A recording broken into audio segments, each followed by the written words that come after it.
23ಕ್ಕೆ ನಡೀತಕ್ಕಂಥ science exam ನೋಡ್ರಿ. ವಿಜ್ಞಾನದಲ್ಲಿ ಏನಪ್ಪ ಅಂತಂದರೆ ನಾವು ಏನು ನೋಡ್ಕೊಂಡು ಹೋಗ್ಬೇಕಂಬಂದ್ರೆ ಜಸ್ಟ್ ರಿವಿಷನ್ ಮಾಡಬೇಕಾದ್ರೆ ಸೈನ್ಸ್ ಕ್ವಶನ್ ಪೇಪರ್ ರಿವಿಷನ್ ಮಾಡಿದ್ರೆ ಭಾಳ ಇಂಪಾರ್ಟೆಂಟ್ ಇರ್ತಕ್ಕಂಥ ಕ್ವಶನ್ಸ್ ನಿಮ್ಗೆ ಗೊತ್ತಾಗಿರ್ತಾವೆ. ಹೌದಾ? Preparatory 1, preparatory 2, preparatory 3, preparatory 4. ಹೌದಾ? ಅವೆಲ್ಲ ಮಾಡಲ್ ಎಷ್ಟು ಅಂದರೆ ಟೋಟಲ್ 4 ಮಾಡಲ್ ಪೇಪರ್ ಬಿಟ್ಟಿದ್ದಾರೆ. ಹೌದಾ?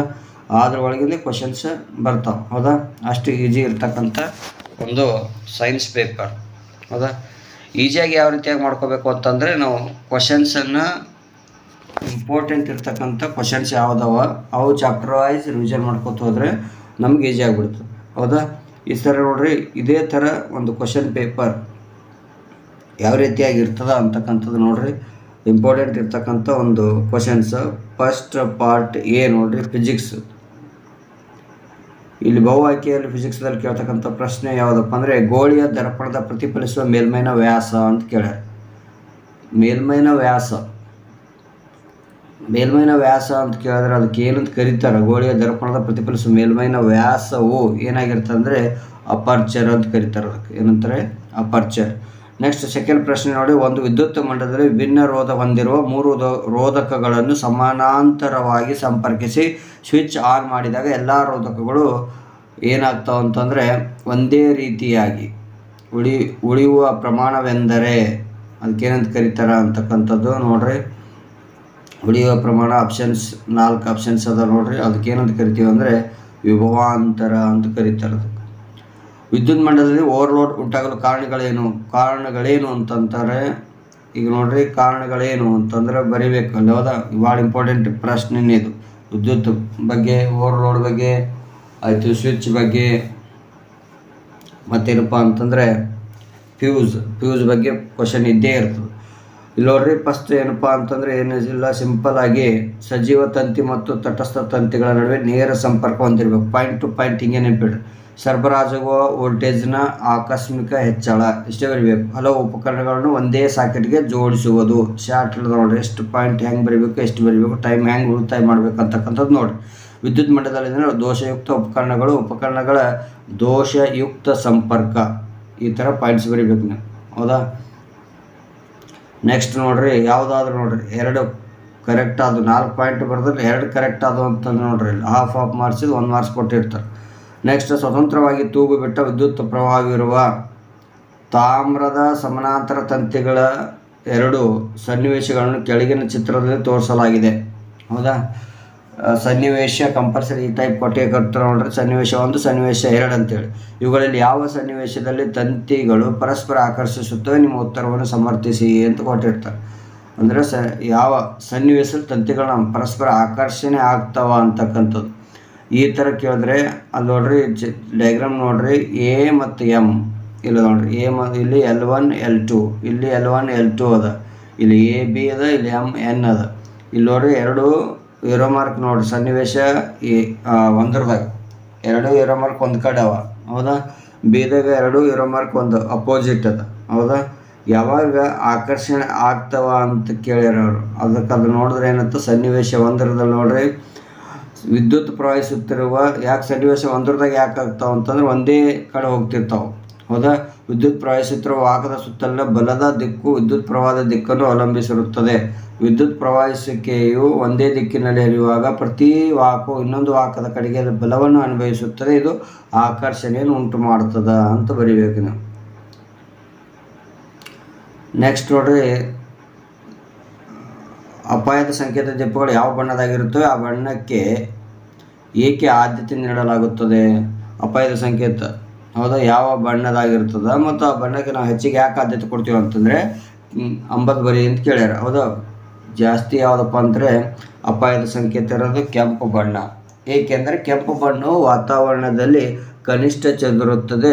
ಮಂಜು ಮತ್ತು ಹೊಗೆಯಿಂದ ಕೆಂಪು ಬಣ್ಣವು ಅಧಿಕ ತರಂಗಾಂತರವನ್ನು ಹೊಂದಿರುವುದರಿಂದ ಅದನ್ನು ಬೆಳೆಸ್ತೀವಿ. ಒಟ್ಟು ATM ಮಂಜಿದ್ರೂ ಕೂಡ ನಮ್ಗೆ ಕೆಂಪು ಲೈಟ್ ಕಾಣಿಸ್ತದೆ, ಉಳಿದ ಲೈಟ್ಗೆ ಅಷ್ಟು ಕ್ಲಿಯರ್ ಕಾಣಿಸಂಗಿಲ್ಲ. ನೈಕ್ರೋಮ್ ಹಾಗೂ ತಾಮ್ರ ತಂತಿಗಳಲ್ಲಿ ಯಾವ ತಂತಿಯನ್ನು ವಿದ್ಯುತ್ ಫ್ಯಾನ್ಗಳಲ್ಲಿ ಮತ್ತು ವಿದ್ಯುತ್ ಹೀಟರ್ನ ಸುರುಳಿಗಳಲ್ಲಿ ಉಪಯೋಗಿಸಲಾಗುತ್ತದೆ ಏಕೆ ಅಂತ ಕೇಳ್ಯಾರ. ಹೌದಾ? ತಾಮ್ರದ ತಂತಿಯನ್ನು ವಿದ್ಯುತ್ ಫ್ಯಾನ್ಗಳಲ್ಲಿ ಬಳಸಲಾಗಿದೆ ಏಕೆಂದರೆ ಇದು ಕಡಿಮೆ ರೋಧವನ್ನು ಹೊಂದಿದೆ. ಈ ತಂತಿಯು ಕನಿಷ್ಠ ರೋಧದೊಂದಿಗೆ ವಿದ್ಯುತ್ತಿನ ಅತ್ಯುತ್ತಮ ವಾಹಕವಾಗಿದೆ. ನೈಕ್ರೋಮ್ ತಂತಿ ಭಾಳ ಇಂಪಾರ್ಟೆಂಟ್ ಫ್ಯಾನ್ಗಳಲ್ಲಿ ಭಾಳ ಇಂಪಾರ್ಟೆಂಟ್ ಇರ್ತಕ್ಕಂಥ ಪ್ರಶ್ನೆನೇ ಅದಾವೆ. ನೆಕ್ಸ್ಟ್ ಪ್ರಶ್ನೆ ನೋಡ್ರಿ, ನೈಕ್ರೋಮ್ ತಂತಿಯನ್ನು ವಿದ್ಯುತ್ ಹಿಟ್ಟನ್ನು ಸುರುಳಿಗಳಲ್ಲಿ ಬಳಸಲಾಗುತ್ತದೆ ಏಕೆಂದರೆ ಇದು ಹೆಚ್ಚು ರೋಧವನ್ನು ಹೊಂದಿದೆ. ಈ ತಂತಿಯು ಮಿಶ್ರಲೋಹವಾಗಿದ್ದು ಅದರ ಮೂಲಕ ವಿದ್ಯುತ್ ಪ್ರವಾಹಕ್ಕೆ ಹೆಚ್ಚಿನ ರೋಧವನ್ನು ತೋರಿಸುವುದರಿಂದ ಉಷ್ಣ ಪರಿಣಾಮವನ್ನು ತೋರಿಸ್ತದೆ. ಹೌದಾ, ಇಷ್ಟನ್ನು ಬರಿಬೋದು. ನೆಕ್ಸ್ಟ್ ನೋಡ್ರಿ, ವಿದ್ಯುತ್ ಪ್ರವಾಹವನ್ನು ಹೊಂದಿರುವ ನೇರವಾದ ವಾಹಕದ ಸುತ್ತ ಕಾಂತೀಯ ಬಲರೇಖೆಗಳು ಸೂಚಿಸುವ ರೇಖಾಚಿತ್ರವನ್ನು ಬರೆಯಿರಿ. ಚಿತ್ರ ಡಯಾಗ್ರಾಮ್ ರೇಖಾಚಿತ್ರ ಕೇಳ್ಯಾರ, ರೇಖಾಚಿತ್ರ ಬರೀರಿ ಅಂತಂದ್ರೆ ಈ ಥರ ಬರೀಬೇಕು ನೀಟಾಗಿ. ನೆಕ್ಸ್ಟ್ ಪ್ರಶ್ನೆ ನೋಡ್ರಿ, ಒಂದು ನಿಮ್ನ ದರ್ಪಣದ ಸಿ ಮತ್ತು ಎಫ್ಗಳ ಮಧ್ಯೆ ವಸ್ತುವನ್ನು ನಿಲ್ಲಿಸಿದಾಗ ಪ್ರತಿಬಿಂಬ ಉಂಟುವಾಕಿ ತೋರಿಸುವ ರೇಖಾಚಿತ್ರವನ್ನು ಬರೆಯಿರಿ. ಕಂಪಲ್ಸರಿ ಇದ್ದೇ ಇರ್ತದೆ. ಉಂಟಾದ ಪ್ರತಿಬಿಂಬದ ಸ್ವಭಾವ ಮತ್ತು ಗಾತ್ರವನ್ನು ಬರೆಯಿರಿ ಅಂತ ಕೇಳ್ಯಾರ. ಹೌದಾ, ಈ ಥರ ಡಯಾಗ್ರಾಮ್ ಹಾಕೋರಿ, ಹಾಕಿಸಿದ್ರೆ ನೀವು ಪ್ರಾಕ್ಟೀಸ್ ಮಾಡಿರಿ ಇಷ್ಟವಾದ. ಪ್ರತಿಬಿಂಬದ ಸ್ವಭಾವ ಹೆಂಗಿರ್ತದೆ ಅಂದರೆ ಸತ್ಯ ಮತ್ತು ತಲೆ ಕೆಳಗಾಗಿರ್ತದೆ. ಪ್ರತಿಬಿಂಬದ ಗಾತ್ರ ದೊಡ್ಡದಾದ ಮತ್ತು ವರ್ಧಿಸಿದ ಅಂತ ಕ್ಲಿಯರಾಗಿ ಬರೀರಿ. ಹೌದಾ, ಡಯಾಗ್ರಾಮ್ಗೆ 2 ಮಾರ್ಕ್ಸ್ ಇರ್ತದೆ. ಇದಕ್ಕೆ ಇವಕ್ಕೇನಪ್ಪ ಅಂದರೆ ಅರ್ಧ ಟೋಟಲ್ 1. ಹೌದಾ, ನೆಕ್ಸ್ಟ್ ನೋಡ್ರಿ, ಕಾಂತಕ್ಷೇತ್ರದಲ್ಲಿ ಇರಿಸಿದ ವಿದ್ಯುತ್ ಪ್ರವಾಹ ಇರುವ ಹಾಕುವಂಥ ಬಲವನ್ನು ಅನುಭವಿಸುತ್ತದೆ ಎಂದು ತೋರಿಸುವ ಪ್ರಯೋಗವನ್ನು ವಿವರಿಸಿರಿ. ದಿಕ್ಸೂಚಿಯನ್ನು ಉಪಯೋಗಿಸಿ. ಹೌದಾ, ದಂಡಕಾಂತ ಸುತ್ತಲಿರುವ ಕಾಂತಿ ಬಲ ರೇಖೆಗಳನ್ನು ಬರೆಯುವ ಚಟುವಟಿಕೆಯನ್ನು ವಿವರಿಸಿರಿ ಅಂತ ಕೇಳ್ಯಾರ. ಹಂಗಂತಂದರೆ ಯಾವ ರೀತಿಯಾಗಿ ಬರೀಬೇಕಂತಕ್ಕಂಥದ್ದು ನೋಡ್ರಿ, ಅಲ್ಯೂಮಿನಿಯಂದ ಒಂದು ಚಿಕ್ಕ ಸಲಾಕೆಯನ್ನು ತೆಗೆದುಕೊಳ್ಳಿ. 2 ವಾಹಕಗಳ ತಂತಿಗಳ ಸಹಾಯದಿಂದ ಆಧಾರ ಸ್ತಂಭಕ್ಕೆ ಸಮಾಂತರವಾಗಿರುವಂತೆ ಜೋಡಿಸಿ. ಒಂದು ಕುದುರೆಯ ಲಾಲಾಕೃತಿಯ ಕಾಂತವನ್ನು ತೆಗೆದುಕೊಳ್ಳಿ ಮತ್ತು ಈ ಕಾಂತದ ಉತ್ತರ ಧ್ರುವ ಮತ್ತು ದಕ್ಷಿಣ ಧ್ರುವದ ಮಧ್ಯೆ ಅಲ್ಯೂಮಿನಿಯಂ ಸಲಾಕೆಯನ್ನು ಇರಿಸಿ. ಅಲ್ಯೂಮಿನಿಯಂ ಸಲಾಕೆಯನ್ನು ಬ್ಯಾಟರಿ ಸ್ವಿಚ್ ಮತ್ತು ರಿಯೋಸ್ಟಾಟ್ನೊಂದಿಗೆ ಸರಣಿಯಲ್ಲಿ ಜೋಡಿಸಿ. ಹೌದಾ, ನೆಕ್ಸ್ಟ್ ಏನಪ್ಪ ಅಂತಂದರೆ ಈ ವಾಹಕ ತಂತಿಯ ಮೂಲಕ ವಿದ್ಯುತ್ ಹಾಯಿಸಿ ಆಗ ಸಲಾಕೆ ಎಡವಾಕ್ಕೆ ಸ್ಥಾನಪಲ್ಲಟಗೊಳ್ಳುವುದು. ನೆಕ್ಸ್ಟ್ ಏನಪ್ಪ ಅಂದರೆ ಕಾಂತಕ್ಷೇತ್ರದ ದಿಕ್ಕು ಹಿಮ್ಮುಖವಾಗಿದ್ದರೆ ಆಗ ಅಲ್ಯೂಮಿನಿಯಂ ಸಲಾಕೆ ಮತ್ತೇನಪ್ಪ ಅಂದರೆ ಎಡಭಾಗಕ್ಕೆ ಸ್ಥಾನಪಲ್ಲಟಗೊಳ್ಳುವುದು. ಇಲ್ಲಿ ಸಲಾಕೆಯ ಸ್ಥಾನಪಲ್ಲಟಗಳ ಕಾರಣ ಅದು ಬಲವನ್ನು ಅನುಭವಿಸುತ್ತದೆ. ನೆಕ್ಸ್ಟ್ ಏನಪ್ಪ ಅಂದರೆ ಒಂದು ಹಲಗೆಯ ಮೇಲೆ ಬಿಳಿ ಕಾಗದವನ್ನು ಜೋಡಿಸಿ ಮಧ್ಯದಲ್ಲಿ ದಂಡಕಾಂತವನ್ನು ಇರಿಸಿ. ಈಗ ದಿಕ್ಸೂಚಿಯನ್ನು ದಂಡಕಾಂತದ ಉತ್ತರ ಧ್ರುವದ ಹತ್ತಿರ ಇರಿಸಿ. ಆಗ ದಿಕ್ಸೂಚಿಯ ದಕ್ಷಿಣ ಧ್ರುವದ ದಂಡಕಾಂತದ ಉತ್ತರ ಧ್ರುವದ ಕಡೆಗೆ ತಿರುಗುತ್ತದೆ. ಈಗ ದಿಕ್ಸೂಚಿಯ ಉತ್ತರ ಧ್ರುವವು ಸೂಚಿಸಿದ ದಿಕ್ಕಿನಲ್ಲಿ ಕಾಗದದ ಮೇಲೆ ಒಂದು ಬಿಂದುವನ್ನು ಗುರುತು ಮಾಡಿ.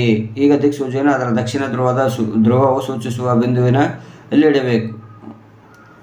ಸ್ಥಳದಲ್ಲಿ ಇಡಬೇಕು. ರೈಟ್. ಅದೇ ಥರ ಏನಪ್ಪ ಅಂದರೆ ಈಗ ದಿಕ್ಸೂಚಿ ಉತ್ತರ ಧ್ರುವವು ಸೂಚಿಸಿದ ಹೊಸ ದಿಕ್ಕಿನಲ್ಲಿ ಕಾಗದ ಮೇಲೆ ಒಂದು ಬಿಂದುವನ್ನು ಗುರುತು ಮಾಡಿ. ದಿಕ್ಸೂಚಿಯು ದಂಡಕಾಂತ ದಕ್ಷಿಣ ಧ್ರುವವನ್ನು ತಲುಪುವವರೆಗೆ ಹಂತಗಳನ್ನು ಪುನರಾವರ್ತಿಸಿ. ಎಲ್ಲ ಬಿಂದುಗಳು ಸೇರಿಸಿದರೆ ನಾವು ಕಾಂತೀಯ ಬಲರೇಖೆಯನ್ನು ಪಡೆಯುತ್ತೇವೆ.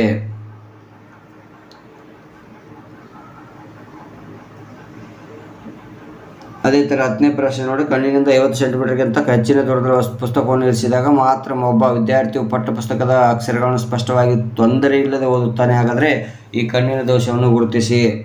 ಹೌದಾ, ಕಣ್ಣಿನ ಈ ದೋಷ ಪರಿಹಾರವನ್ನು ಸೂಚಿಸಿ. ದಟ್ಟ ಕಾಡಿನ ಮರಗಳ ಮೂಲಕ ಸೂರ್ಯನ ಬೆಳಕು ಹಾದು ಹೋದಾಗ ಮರಗಳ ಮಧ್ಯದಿಂದ ಬೆಳಕಿನ ಕಿರಣಗಳ ಪಥವು ಗೋಚರಿಸುತ್ತದೆ. ಈ ವಿದ್ಯಮಾನವನ್ನು ಏನೆಂದು ಕರೆಯಲಾಗುವುದು? ಇದೇ ವಿದ್ಯಮಾನವು ಸಾಮಾನ್ಯವಾಗಿ ಬಯಲಿನಲ್ಲಿ ಗೋಚರಿಸುವುದರ ಏಕೆ? ನಿಮ್ಮ ವಿಶ್ಲೇಷಣೆ ಬರೆಯಿರಿ ಅಂತ ಕೇಳ್ಯಾರ. ಶುಭ್ರ ಆಕಾಶದಲ್ಲಿ ನಕ್ಷತ್ರಗಳ ಸ್ಥಾನದಲ್ಲಿ ತೋರಿಕೆ ಬದಲಾವಣೆ ಆಗುತ್ತದೆ, ಏಕೆ ವಿವರಿಸಿರಿ. ಹೌದಾ, ಇದಕ್ಕೆ ಆನ್ಸರ್ ನೀವು ನೋಡ್ಕೊರಿಲ್ಲ. ಅದ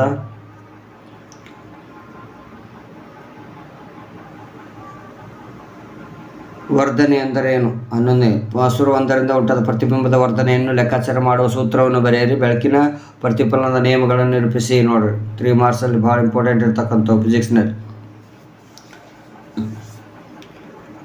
140 ಓಮ್ 10 ಓಮ್ 40 ಓಮ್ ರೋಧಗಳನ್ನು ಹೊಂದಿರುವ 2 ರೋಧಕಗಳನ್ನು 12 ವ್ಯಾಟ್ ಬ್ಯಾಟರಿಗೆ ಸರಣಿಯಲ್ಲಿ ಸಂಪರ್ಕಿಸಿದ ವಿದ್ಯುತ್ ಮಂಡಲದ ಸಮಾನ ರೋಧ ಮತ್ತು ಮಂಡಲದ ಪ್ರವೇಶಿಸುತ್ತಿರುವ ಒಟ್ಟು ವಿದ್ಯುತ್ವನ್ನು ಲೆಕ್ಕಾಚಾರ ಮಾಡಿ.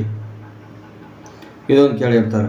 ನೆಕ್ಸ್ಟ್ ಏನಪ್ಪ ಅಂದರೆ 500 ವ್ಯಾಟ್ನ ವಾಷಿಂಗ್ ಮೆಷಿನನ್ನು ದಿನಕ್ಕೆ 2 ಗಂಟೆಗಳ ಕಾಲ 30 ದಿನಗಳವರೆಗೆ ಬಳಸಲಾಗಿದೆ. ಈ ಉಪಕರಣವನ್ನು ಬಳಸುವ ವೆಚ್ಚವನ್ನು 1 ಕಿಲೋ ವ್ಯಾಟ್ ಪರ್ ವ್ಯಾಟ್ಗೆ 3 ರೂಪಾಯಿಗಳಂತೆ ಲೆಕ್ಕ ಹಾಕಿ ಅಂತ ಕೇಳ್ಯಾರ. ಫಿಕ್ಸ್ ಇರ್ತಾವೆ ನೋಡ್ರಿ ಈ ಥರ ಪ್ರಾಬ್ಲಮ್ಸ್ಗಳು.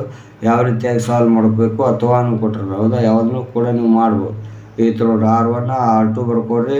V value RS value current ಕಂಡುಹಿಡಿಬೇಕು ಹೌದಾ. ಫಸ್ಟ್ RS ಕಂಡುಹಿಡ್ಕೋರಿ, ಆಮೇಲೆ ಕಂಡುಹಿಡಿಬೇಕು. ಸಮಾನ ರೋಧ ಎರಡರಿಂದ ಪ್ರವೇಶಿಸಿದ ಒಟ್ಟು ವಿದ್ಯುತ್ ಅಂತ ಗೊತ್ತಾಗ್ತದೆ.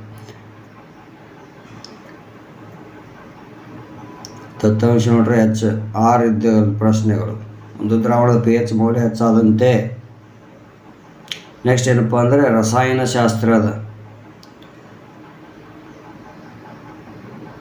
ರಸಾಯನಶಾಸ್ತ್ರದಲ್ಲಿ ಕೇಳ್ತಕ್ಕಂಥ ಪ್ರಶ್ನೆಗಳು ನೋಡ್ಕೋತೋರಿ. ಪ್ರಶ್ನೆಗಳು ಯಾವ ರೀತಿಯಾಗಿ ಕೇಳ್ತಾರೆ ಅಂತಕ್ಕಂಥದ್ದು. ಕಮ್ಮಟುವಿಕೆ ಎಂದರೇನು? ಜಸ್ಟ್ ಪ್ರಶ್ನೆ ನೋಡ್ರಿ. ಕೆಳಗೆ ನೀಡಿರೋ ಕೋಷ್ಟಕ ಕೊಟ್ಟಿರ್ತಾರೆ. ಆಮ್ಲೀಯ ಲವಣ, ತಟಸ್ಥ ಲವಣ. ಪ್ರಯೋಗ ಸಂಖ್ಯೆ ಪ್ರಯೋಗ 1 ಐತಿ. ನೈಟ್ರೋಜನೀಕರಣದಲ್ಲಿ ಬಳಸಿದ ಕ್ರಿಯಾವರ್ಧಕ ಉಂಟಾದ ಉತ್ಪನ್ನ. ಸೋಡಿಯಂ ಮತ್ತು ಕ್ಲೋರಿನ್ ಪ್ರಮಾಣಗಳಿಗೆ ಆಯನಿಕ ಬಂಧ ಉಂಟಾಗುವ ವಿವರಿಸ್ರಿ ಅಂತ ಕೇಳ್ತಾರೆ.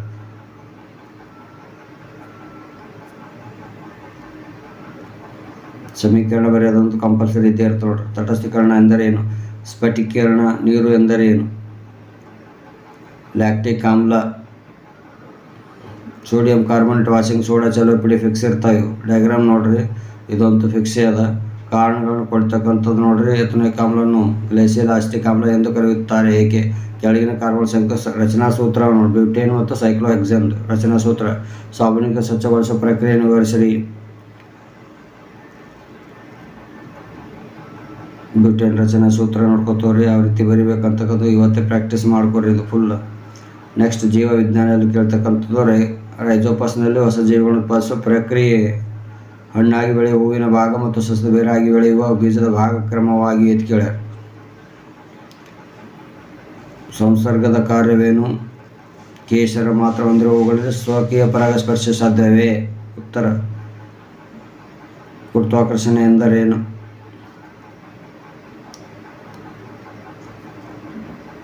ಎ ಮತ್ತು ಬಿ ಪ್ರಾಣಿಗಳ ಸಣ್ಣ ಕರುಳಿನ ಅಂದಾಜು ಉದ್ದಗಳನ್ನು ಕೊಟ್ಟರೆ ಇಲ್ಲಿ ದತ್ತಾಂಶ ಗಮನಿಸಿ ಮತ್ತು ಪ್ರಶ್ನೆಗೆ ಉತ್ತರ ನೀಡಬೇಕು ನೀವು. ಪ್ರಾಣಿಯ ಸಸ್ಯಾಹಾರಿ ಮಾಂಸಾಹಾರಿ ಆಗಿರ್ತದೆ. ಆಹಾರ ಸರಪಳಿ ಜೈವಿಕ ಸಂವರ್ಧನೆ ಎಂದರೇನು? ಇಲ್ಲದಾವ ಆನ್ಸರ್ಗಳು ಕ್ಲಿಯರಾಗಿ ಚಂದ ಬರ್ಕೊಳ್ಳಿ. ಪರ್ಫೆಕ್ಟ್ ಏನಪ್ಪ ಅಂತಂದರೆ ಪಾಯಿಂಟ್ ಟು ಪಾಯಿಂಟ್ ಮಾಡ್ಕೊಡ್ರಿ. ಯಾವ್ದು ಅಪ್ಲೈಡ್ ಕ್ವಶನ್ಸ್ ಅದಾವ. ಚಕ್ಕರ್ ಬೋರ್ಡ್ ಅಂತ ಫಿಕ್ಸ್ ಇದ್ದೇ ಇರ್ತದೆ ನೋಡ್ರಿ. ಅದು ಮಾನವನ ಹೃದಯದ ರಚನೆಯನ್ನು ತೋರಿಸುವ ಚಿತ್ರ ಬರೀ. ಕೆಳಗಿನ ಭಾಗನ ಗುರುತಿಸ್ರಿ ನೋಡ್ರಿ. ಇದು ಹೃದಯ ಮತ್ತು ಮೆದುಳು ನೋಡ್ರಿ. ಡಯಾಗ್ರಾಮ್ ಈ ಥರ ಇಳಿಸ್ಬೋದು ಕ್ಲಿಯರಾಗಿ. 5 ಮಾರ್ಕ್ಸಲ್ಲಿ ಕೇಳ್ತದೆ. ಸ್ತ್ರೀಯ ನಿಶೇಷಣಗೊಂಡ ಅಂಡವು ಗರ್ಭಕೋಶದಲ್ಲಿ ಹೇಗೆ ಪೂರ್ಣವಾಗಿ ಬೆಳೆಯುತ್ತದೆ ಅಂತಕ್ಕಂಥದ್ದು. ಇವು ಭಾಳ ಇಂಪಾರ್ಟೆಂಟ್ ಇರ್ತಕ್ಕಂಥ ಕ್ವಶನ್ಸ್ ಅದಾವ. ಅಮೀಬಾ ಬಗ್ಗೆ ಓದ್ಕೊರಿ. ನೆಕ್ಸ್ಟ್ ಏನಪ್ಪ ಅಂದ್ರೆ ವರ್ಷಣಗಳು. ಇಷ್ಟೇನಪ್ಪ ಅಂದ್ರೆ 5 ಮಾರ್ಕ್ಸಲ್ಲಿ ಕೇಳ್ತಕ್ಕಂಥ ಪ್ರಶ್ನೆ ಇವು. ಟೆಸ್ಟ್ ವಚನ ಓಕೆನಾ.